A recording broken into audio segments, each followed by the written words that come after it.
Mulai.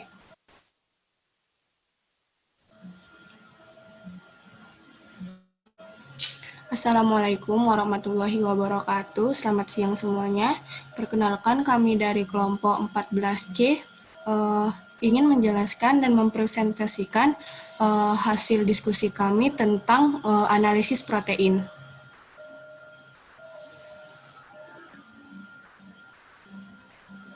Adapun anggota kelompoknya, yang pertama Nur Aisyah, kemudian Elizabeth Hasnayanti Deli, kemudian Cike Grenada Sriningsih Simamora, kemudian Ronald Nelly Pretilia Siaan, kemudian Elmira Amanda Tanjung, dan saya sendiri Firly Lutfiah. Dalam menghitung kadar protein, ada metode-metode tertentu yang digunakan. Pada kesempatan ini, kami akan menjelaskan menggunakan metode Geldal. Metode Geldal ini memiliki prinsip kerja, antara lain digunakan untuk menentukan kandungan protein dalam bahan pangan. Metode ini didasarkan pada pengukuran kadar nitrogen total yang ada di dalam sampel. Kemudian, protein dan komponen makanan organik lainnya dalam sampel dicerna dengan asam sulfat dengan adanya katalis. Nah, hasil dari analisis metode Geldal ini akan menunjukkan kandungan protein kasar makanan, karena nitrogen juga berasal dari komponen non-protein. Metode Geldal ini memiliki tahapan-tahapan analisis, yaitu pertama persiapan sampel, kedua pencernaan, ketiga netralisasi dan distilasi, keempat titrasi, dan kelima adalah perhitungan.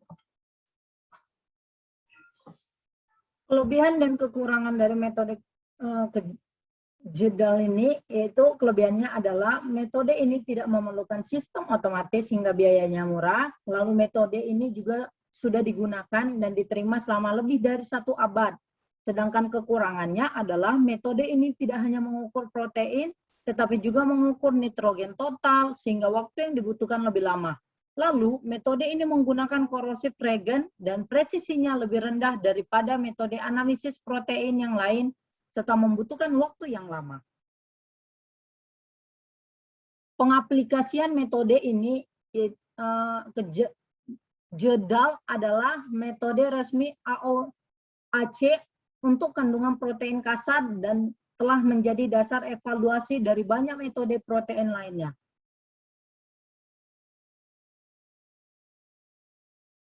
Contoh dari kasus metode Geldal ini adalah analisis kadar protein ikan DP menggunakan metode Geldal. Metode yang digunakan adalah metode Geldal untuk menganalisis kadar protein kasar dalam bahan makanan secara tidak langsung, karena yang dianalisis adalah kadar nitrogennya. Kadar nitrogen diperoleh dengan mengonversikan hasil analisis tersebut dengan faktor konversi bahan makanan. Prinsip analisis Geldal adalah mula-mula bahan didestruksi dengan asam sulfat pekat menggunakan katalis selenium oksil klorida. Amonia yang terjadi ditampung dan ditritasi dengan bantuan indikator. Adapun sampel coba yang digunakan adalah ikan depik. Untuk bagian destruksinya, yaitu bahan sebanyak 1 gram ditimbang, dihaluskan, dan dimasukkan ke dalam labu Geldal, kemudian ditambahkan 7,5 gram K2SO4 dan 0,35 gram CuSO4, dan akhirnya ditambahkan 15 mili H2SO4 pekat. Semua bahan dipanaskan dalam labu Geldal dalam lemari asam sampai berhenti berasap. Pemanasan diteruskan sampai mendidih dan cairan menjadi jernih. Api pemanasan dimatikan dan dibiarkan bahan menjadi dingin. Kemudian ditambahkan 100 mili Aquades dalam labu Geldal yang didinginkan dalam air es dan beberapa lempeng Zn. Lalu ditambahkan 15 mili larutan K2S 4% dalam air, dan akhirnya ditambahkan perlahan-lahan larutan NaOH 50% sebanyak 50 mili yang sudah didinginkan dalam lemari es. Kemudian labu Geldal pada alat destilasinya diinstalasikan ke labu.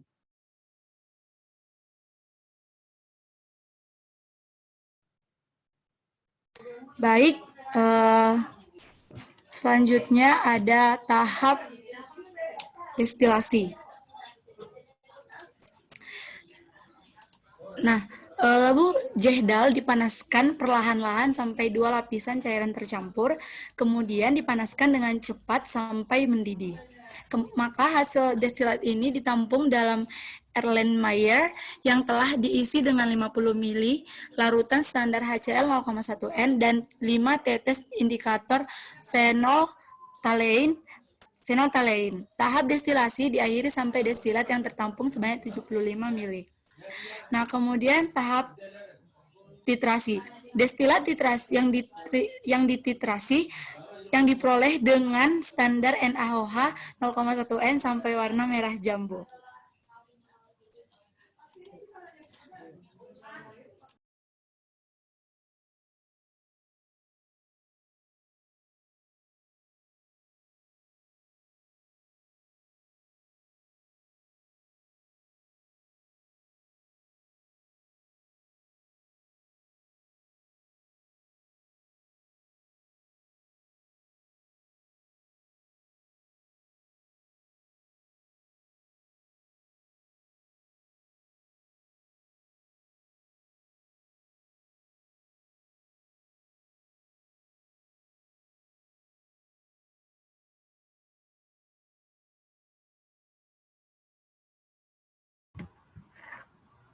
Tahap selanjutnya adalah perlakuan belangko. Perlakuan belangko dikerjakan sama seperti di atas, tetapi pada belangko tidak menggunakan ikan betik, melainkan hanya larutan aquades. Selanjutnya adalah tahap perhitungan.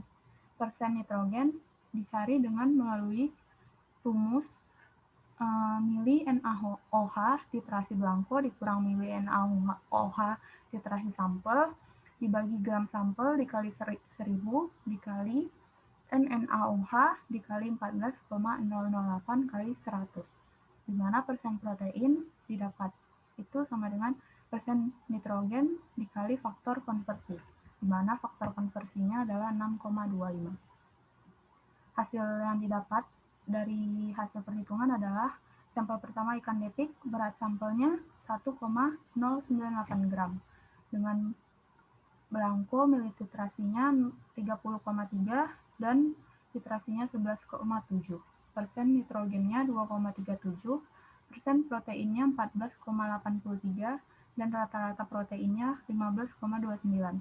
Lalu pada sampel kedua, berat sampel seberat 1,125 gram, lalu mili titrasi belangko 30,3, mili titrasi 10, persen nitrogen 2,53, persen protein 15,75, lalu rata-rata proteinnya 15,29%. Selain menggunakan metode Jeldal, analisis protein dapat dilakukan dengan beberapa metode lain, yaitu metode Dumas, yang memiliki tahapan analisis. Sampel ditimbang ke dalam kapsul timah dan dimasukkan ke dalam reaktor pembakaran dalam peralatan otomatis. Nitrogen yang dilepaskan diukur dengan chromatograph gas built-in. Angka 18,1 menunjukkan diagram alir komponen Dumas nitrogen analyzer. Lalu metode spektroskopi inframerah, di mana tahapannya terdiri dari 4, yaitu pembuatan larutan induk baku atau ILB, pembuatan spektrum serapan, pembuatan kurva kalibrasi, dan penentuan kadar. Ketiga, metode pengikatan warna anionik. Memiliki tahapan analisis sebanyak 5, yaitu yang pertama sampel ditumbuk halus dan ditambahkan ke larutan pewarna berlebih dengan konsentrasi yang diketahui. Lalu isi dikocok kuat-kuat untuk menyeimbangkan reaksi pengikatan zat warna dan disaring atau didesentrifugasi untuk menghilangkan zat yang tidak larut. Yang ketiga, adsorbansi larutan pewarna yang tak terikat dalam filtrat atau supernatan diukur dan dikonsentrasi pewarna diperkirakan dari kurva standar pewarna. Yang keempat, kurva kalibrasi lurus dapat diperoleh dengan memplot konsentrasi zat warna tak terikat terhadap total nitrogen, sebagaimana ditentukan dengan metode Jeldal, dari makanan tertentu yang mencakup berbagai kandungan protein. Kandungan protein dari sampel yang tidak diketahui dari jenis makanan yang sama dapat diperkirakan dari kurva kalibrasi atau dari persamaan regresi yang dihitung dengan metode kuadrat terkecil. Lalu selanjutnya, metode pengikatan warna Bradford. Tahapan analisis dengan metode ini yang pertama, Colmase Brilliant Blue G250 dilarutkan dalam 95% etanol dan diasamkan dengan 85% asam fosfat. Sampel yang mengandung protein 1-100 mg per mililiter dan dilarutkan BSA standar dicampur dengan reagen Bradford. Absorbansi pada 595 nanometer dibaca terhadap belangko reagen. Konsentrasi protein dalam sampel diperkirakan dari kurva standar BSA. Lalu selanjutnya, metode Biuret yang memiliki tahapan analisis. Reagen A5 ml, biuret dicampur dengan 1 ml larutan protein, 1-10 mg protein per mililiter. Reagen termasuk tembaga sulfat, NaOH, dan kalium natrium tartrat yang digunakan untuk menstabilkan ion kuprik dalam larutan alkali. Setelah campuran reaksi didiamkan pada suhu kamar selama 15 atau 30 menit, absorbansi dibaca pada 540 nanometer terhadap belangko reagen. Filtrasi atau sentrifugasi sebelum membaca absorbansi diperlukan jika campuran reaksi tidak jernih. Kurva standar konsentrasi versus absorbansi dibuat dengan menggunakan albumin serum sapi atau BSA. Selanjutnya adalah metode Lowry, di mana protein akan dianalisis dan diencerkan hingga kisaran yang sesuai. Lalu ditambahkan KNA tartrat Na2 bersama 3 solusi setelah didinginkan, kemudian diinkubasi pada suhu kamar setelah 10 menit. CuSO4, larutan KNA tartrat NaOH ditambahkan setelah dingin, kemudian diinkubasi pada suhu kamar makan selama 10 menit.